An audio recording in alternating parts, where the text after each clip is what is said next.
नमस्कार विद्यार्थी मित्रांनो, मराठी विषय अंतर्गत बालभारती या पुस्तकातला इयत्ता 7वीचा दुसरा पाठ आज आपण अभ्यासणार आहोत.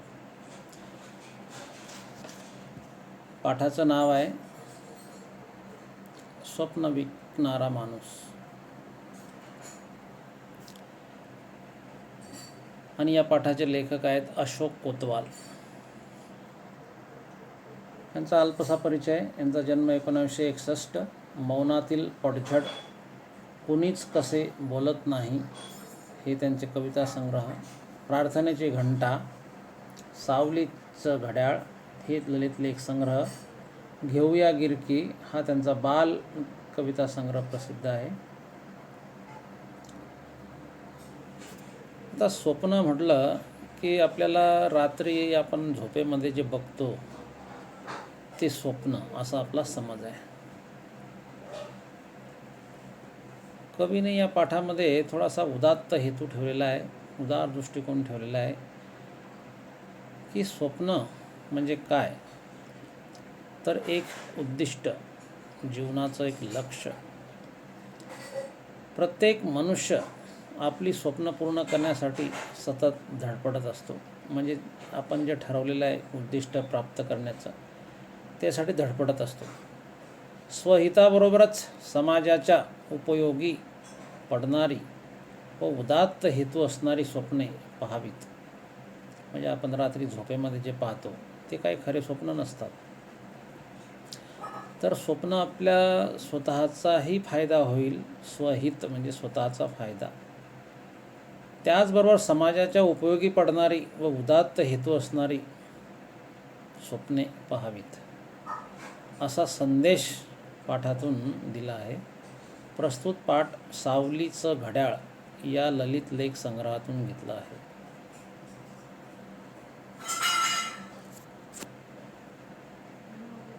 या अगोदर पण आपण अभ्यासलं आहे की APJ अब्दुल कलाम स्वप्नांविषयी काय म्हणतात.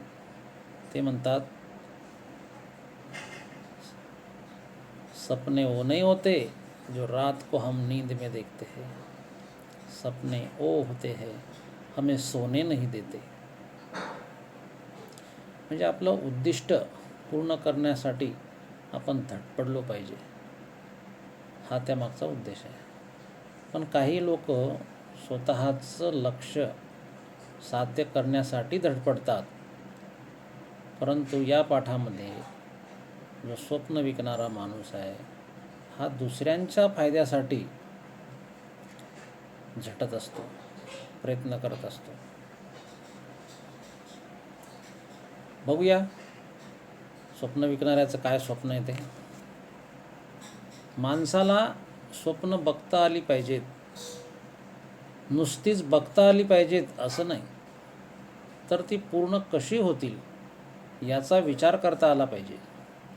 असं आपणच नाही तर आपल्यापेक्षा श्रेष्ठ असे सगळेच लोक म्हणत असतात. आता स्वप्न ही निर्माण करावी लागतात की ती उत्पन्न होतात हे आपल्याला माहीत नाही. स्वप्नांविषयी लोक काय काय बोलतात. कुणी तर स्वप्नांना भलतंच तुच्छ लेखतात. तुच्छ लेखणे एखाद्याला कमी समजणे. भलती सलती स्वप्न पाहू नकोस असाही सल्ला देतात. आता भलती सलती स्वप्नांचं एक उदाहरण सांगतो तुम्हाला. बासी मर्ढेकरांच्या कवितेतला गणपतवाणी, तो बसल्या जागेवरती कसा स्वप्न बघायचा, दिव्या स्वप्न म्हणून त्याला. गणपतवाणी बिडी पितांना चावायचा नुसतीच काडी, आणि म्हणायचा या जागेवर बांधीन माडी. माडी म्हणजे बंगला. तर नुसतं असं स्वप्न बघून बंगला तयार होत नाही, त्यासाठी करावं लागतात आपल्याला प्रयत्न.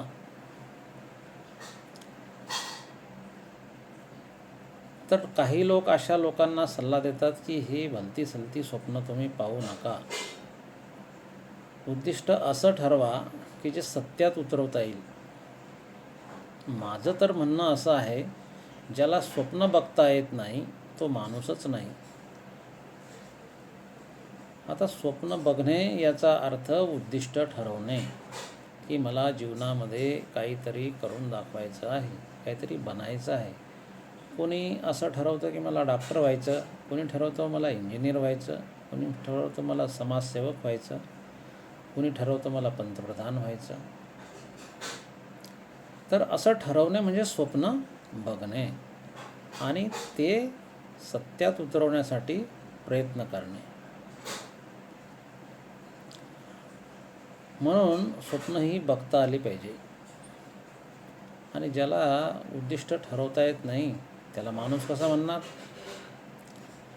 जे स्वप्न आपल्याला समृद्ध करतं ते बघण्यासाठी संवेदनशील मन असावं लागतं.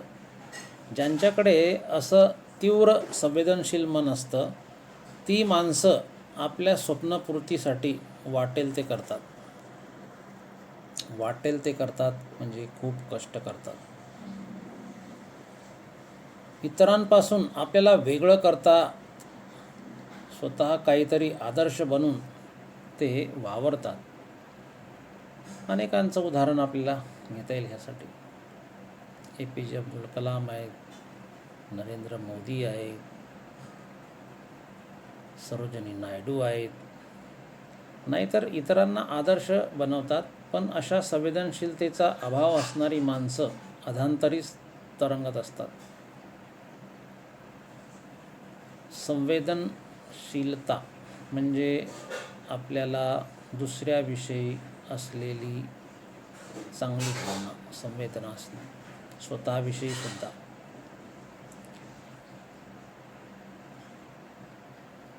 आणि अशी संवेदनशीलता ज्यांच्याकडे नसते ते उद्दिष्ट साध्य करू शकत नाही. ते अधांतरीच तरंगत राहतात. ना धड इकडे ना धड तिकडे अशीच त्यांची अवस्था असते. लोक तिला स्वप्नाळू वृत्ती म्हणतात. बिना ध्यास, बिना धडपडीशिवाय असलेली ही स्वप्नाळू वृत्ती तशी घातकच नाही का? म्हणजे जर प्रयत्नच नाही केले आणि नुसतं आपण स्वप्न बाळगलं तर ते घातकच आहे. ज्याच्याने आपल्याला इतर लोक नावं ठेवतात आणि आपला विकास होत नाही. बालपणी आम्हाला स्वप्नांचा खरा अर्थही काही कळत नव्हता. पण स्वप्न या शब्दाशी आमचा परिचय झाला होता. रात्री झोपलो म्हणजे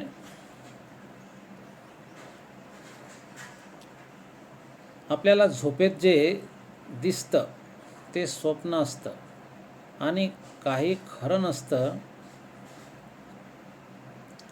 असं आम्हाला माहीत झालं होतं.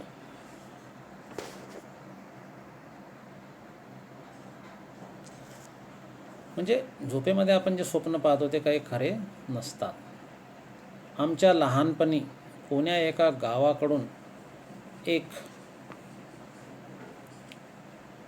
स्वप्न विकणारा माणूस घोड्यावर बसून आमच्या गावाकडे यायचा.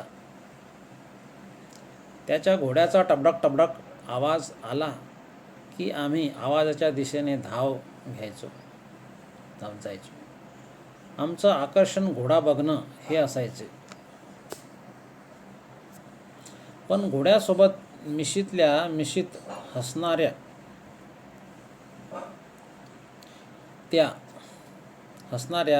त्या माणसालाही बघणं व्हायचं. तलम रेशमी धोतर, त्याचा तसाच जरीचा सैलसूर कुडता, डोक्याला लाल फेटा, डोळ्यावर चष्मा, पायात चांबडी बूट, गव्हाळ रंगाचा झुपकेदार मिशा असलेला हा माणूस होता.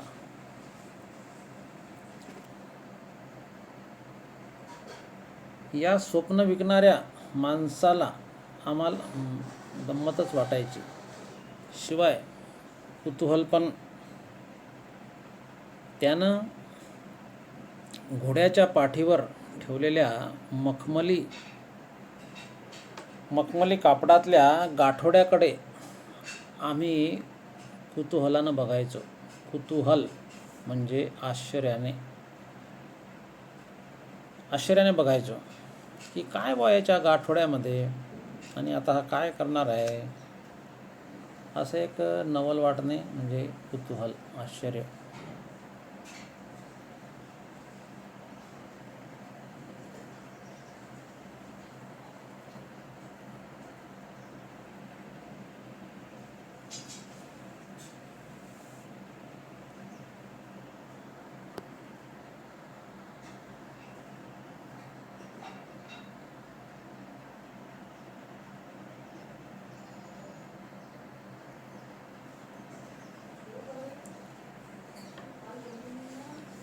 लिहिलं.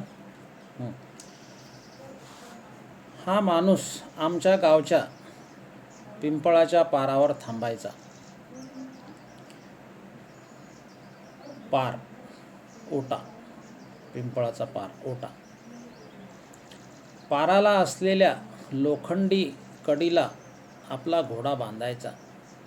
घोड्याच्या पाठीवर आणलेलं मखमली कापडातलं गाठोडं जवळ घेऊन चांबडी पिशवीतलं पाणी घटाघटा प्यायचा आणि मग ऐटीत झाडाच्या पारावर बसायचा. तेव्हा त्याच्या भोवती माणसांचा गराडा पडे. त्यानं आजवर घोड्यावरून खूप प्रवास केलेला होता. कित्येक प्रदेश पाहिले होते. कित्येक डोंगरदऱ्या तुडवल्या होत्या. भिन्न स्वभावांची आणि भिन्न संस्कृतीची माणसं पाहिली होती. त्यामुळे त्याच्याकडे बोलण्यासारखं खूप काही असायचं. म्हणजे तो अनुभव समृद्ध असा माणूस होता. निरीक्षण करायचा आणि त्याच्यानुसार तो वेगवेगळे त्यांचं कथा तयार करायचा. त्यानं अनुभवलेलं समृद्ध विश्व तो वेगवेगळ्या किशांनी रंगवून फुलवून सांगायचा. वेगवेगळ्या तऱ्हेने, किशांनी म्हणजे वेगवेगळ्या तऱ्हेने, प्रकारे. लोक त्याच्या गप्पांमध्ये स्वतःला विसरून जायचे. त्याचं ते भलतंच दिलखेच बडबडणं. दिलखेच म्हणजे सगळ्यांचं मन आकर्षित करून घेईल असं, दिलखेच. आणि स्वप्नात धुंद गुंगवणं लोकांना भारी आवडायचं. ऐकताना लोकांची मती कुंठित व्हायची, म्हणजे भान हरपून जायचं. आपण कोण आहोत, कुठे आहोत, असं त्यांना लक्षात राहत नव्हतं. त्याला म्हणतात मती कुंठित होणे. आपण ऐकतोय ते खरं की खोटं असा संभ्रमात ते पडायचे. संभ्रम, गोंधळ, हे गोंधळात पडायचे, ते संभ्रमात पडायचे. ऐकताना लोक तल्लीन होऊन जायचे. एकाग्र, तल्लीन, एकाग्र. त्याच्या त्या अनुभवी बोलण्यातून लोकांना निरनिराळ्या प्रांतांची, रीतिरिवाजांची माहिती व्हायची. त्यानं वर्णन केलेल्या प्रांतात ते मनानंच भटकून येत. जणू काही आपण स्वप्नातच आहोत असे त्यांना वाटत राहायचं. मग बऱ्याच वेळानं तो ते मखमली कापडात बांधलेलं गाठोडं हळूच सोडायचा. त्यात काजू, बदाम, किसमिस, वेलदोडे, सुपारी, खारीक, खोबरं वगैरे असायचं. पदार्थांचे नावं घेतले तर तोंडाला पाणी सुटू देऊ नका. या सगळ्या वस्तू तुम्ही पाहिलेल्या असतील असे गृहीत धरतो. नाही म्हटलं तरी लोक घासाघीस करून छटाक पावशेर विकत घ्यायचेच. घासाघीस म्हणजे तडजोड एक प्रकारची. किती रुपयाचा आहे, काय किलो आहे. मग त्यांनी म्हटलं की 100 रुपये, तर लोक म्हणायचे नाही नाही हे तर जास्ती आहे, 80 रुपये लावा. तो म्हणायचा 90, 80, 90 असं. याला म्हणतात घासाघीस करणे. छटाक शब्दाचा अर्थ आताचे 50 ग्रॅम आणि पावशेर म्हणजे 250 ग्रॅम. कधीकधी तो गाठोड्यातला खाऊ सगळ्या टिंगू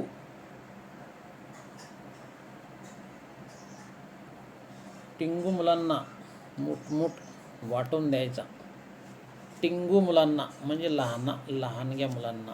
छोटे छोटे मुलंही ते कार्य बघायला यायचे ना. मग आता यांना काय तर तो थोडं थोडं वाटून द्यायचा. मुठमुठ म्हणजे थोडे थोडे. आम्ही त्याच्यावर भलतेच खुश व्हायचो. खुश, प्रसन्न, म्हणजे आवडायचं. तो निघून गेल्यावर मग लोक म्हणत, हा बडबड्या आला की आपल्यात तरतरी पेरून जातो. तरतरी, उत्साह. म्हणजे तो अशा काही कथा सांगायचा प्रेरक की जेणेकरून लोकांना आनंद वाटायचा, बरं वाटायचं त्यांना. त्याच्या बोलण्यानं जगाची ओळख झाल्यासारखं वाटतं. आपलं दुःख काही काळापुरतं का होईना विसरल्यासारखं होतं. गोडधोड बोलून तो जसं त्याचं स्वप्नच आपल्या डोळ्यात उतरवून जातो. पुढे मग लोक त्याला सपनविक्याच म्हणू लागले. सपनविक्या, स्वप्न विकणारा. त्यालाही त्याचं काहीच वाटेना.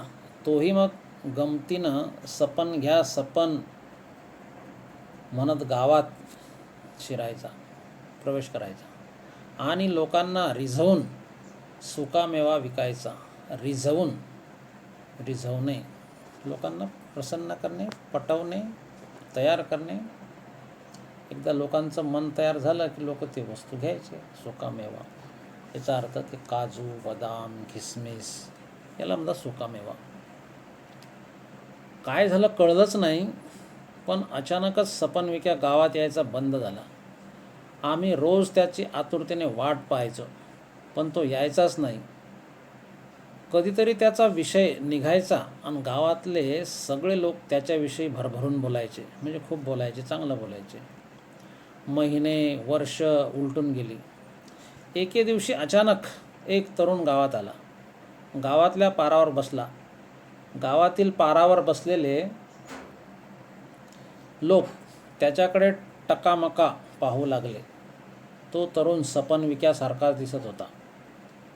म्हणजे अगोदर गावामध्ये स्वप्न विकणारा जो माणूस यायचा त्याच्यासारखाच. तोच चेहरा, तीच अंगकाठी, जणू सपनविक्याच गावात आला होता. म्हणजे त्याच्यासारखंच व्यक्तिमत्व असलेला हा दुसरा एक मनुष्य येतो गावामध्ये. आम्ही सगळी मुलं पाराजवळ जमलो. आमच्या गावातल्या सगळ्यात वृद्ध तात्यांनी त्याला विचारलं, कोण रे बाबा तू, कुठून आलास? कुणाला विचारलं? तो नवीन तरुण गावामध्ये आलेला होता ना, त्याला विचारलं. कुणी विचारलं? वृद्ध तात्यांनी. तो म्हणाला, मी तुमचा सपनविक्याचा मुलगा. गुडघेदुखीच्या त्रासामुळे बाबा बऱ्याच वर्षापासून गावोगावी जाऊ शकत नाही. पण खरं सांगू का, गावात जाणं, तिथल्या लोकांना एकत्र जमवणं, त्यांच्याशी बोलण्यासाठी सुकामेवा विकणं हे केवळ बाबांचं एक निमित्त होतं. त्यातून त्यांना खूप आनंद मिळत असे. आपले अनुभव, आपल्या जवळचं ज्ञान इतरांना सांगावं, दुसऱ्यांना आनंद द्यावा, असं माझ्या वडिलांचं स्वप्न होतं. काय स्वप्न होतं? आपले अनुभव, आपल्या जवळचं ज्ञान इतरांना सांगावं. सांगतो का आपण? सांगितलं पाहिजे. आपला अनुभव इतरांच्या कामात पडला पाहिजे. दुसऱ्यांना आनंद द्यावा असं माझ्या वडिलांचं स्वप्न होतं, असं तो म्हणतो, तो मुलगा. लोकांची सेवा करण्याचा त्यांचा हा मार्ग मला खूप आवडला. आपणही लोकांची आपल्या परीने सेवा केली पाहिजे. जसं की आपण काय देऊ शकतो? मार्गदर्शन करू शकतो, ज्ञानदान करू शकतो, गावामध्ये एखाद्याला शिक्षित करू शकतो.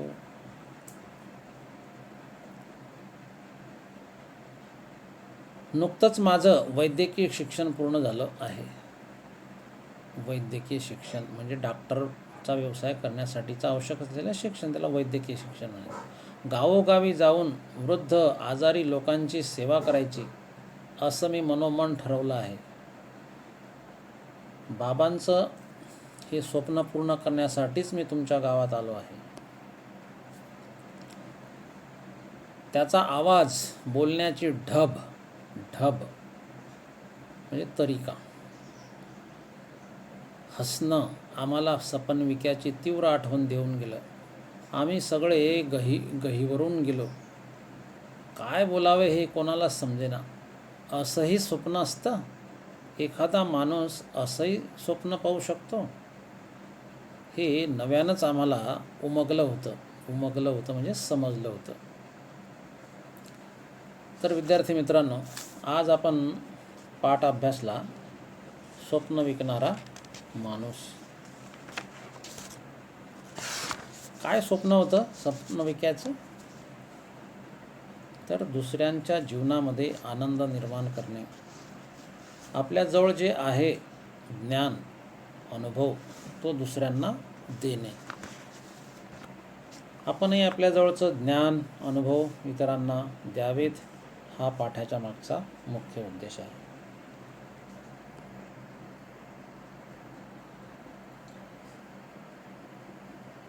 आता या पाठावर काही स्वाध्याय दिलेले आहेत. तुम्ही तुमचं मत मांडायचं आहे, तुमच्या मते स्पष्ट करायचं आहे की गावात येणाऱ्या माणसाला गावकरी सपन विक्या म्हणत. गावात येणाऱ्या माणसाला गावकरी सपन विक्या म्हणत. दुसरं आहे, स्वप्न विकणाऱ्या माणसाचा गावात येण्यामागचा उद्देश. ह्या दोन्ही प्रश्नांवरती तुम्ही तुमचं मत मांडायचं आहे आणि स्वतःच्या विचारांनी या प्रश्नांची उत्तरं लिहायची आहेत. दुसरा प्रश्न आहे, स्वप्न विकणाऱ्या माणसाचे खालील मुद्द्यांच्या आधारे 2-2 वाक्यात वर्णन करा. जसं की आता ते मुद्दे दिलेले आहे. स्वप्न विकणारा माणूस, त्याचा पेहराव, त्याचे बोलणे, त्याचे स्वप्न, काय स्वप्न होतं त्याचं. तर 2-2 वाक्यांमध्ये आपण आपलं मत मांडू शकता. 2-2 वाक्य म्हटलं तरी 6 वाक्य होतात, 6-7 वाक्य होतात.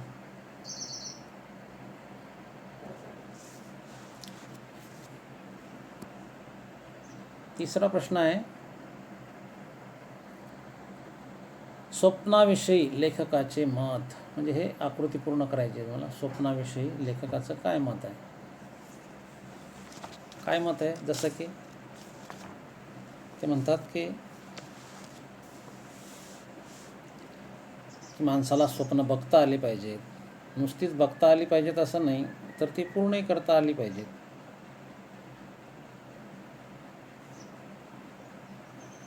स्वप्न ही निर्माण करावी लागतात की उत्पन्न होतात? काही काही लोक स्वप्नांविषयी भलतंच तुच्छ लेखतात इतरांना. म्हणजे असं मत तुम्ही तुमच्या परीने लिहायचं. दुसरा मुद्दा याच्यातला, स्वप्नांविषयी इतरांचे मत, इतर काय म्हणतात. तिसरा मुद्दा, स्वप्न विकणाऱ्या माणसाजवळील गाठोड्यातील वस्तू. काय काय वस्तू होते त्याच्या गाठोड्यामध्ये? काजू होते, बदाम होते, किसमिस होते, आणखी काय ते तुम्ही लिहायचं. त्यानंतर आहे, स्वप्न विकणाऱ्याचे खिस्से, ऐकणाऱ्यांचे फायदे. स्वप्न विकणाऱ्याचे खिस्से, खिस्से म्हणजे तो जे काही प्रसंग लोकांना वर्णन करून सांगायचा, या घटना सांगायचा ते. आणि ऐकणाऱ्यांना काय फायदा व्हायचा ते लिहायचं. आनंद वाटायचा, लोक गुंग होऊन जायचे, एकाग्र व्हायचे, त्यांची मती कुंठित होऊन जायची, हा त्यांचा फायदा आहे. चौथा प्रश्न आहे, स्वप्न विकणारा माणूस गावात आल्यापासून गाठोडे सोडेपर्यंतच्या घटनांचा ओघवता तक्ता तयार करायचा आहे. त्याची सुरुवात काय आहे? पिंपळाच्या पारावर थांबणे. तो आला म्हणजे पहिल्यांदा तिथे थांबायचा, मग काय करायचा, त्याचा घोडा तिथे बांधायचा, मग गाठोडं खाली ठेवायचा, मग लोकांना किस्से सांगायचा. हे असं हे क्रमवार लिहायचं आहे. कल्पना करा व लिहा. स्वप्न विकणारा माणूस तुम्हाला भेटला आहे व त्याच्याशी तुमचा संवाद झाला आहे. आता हेही तुम्हाला मनानेच लिहायचं आहे. चर्चा करायची, आपसात चर्चा करा आणि त्याच्यानुसार लिहा.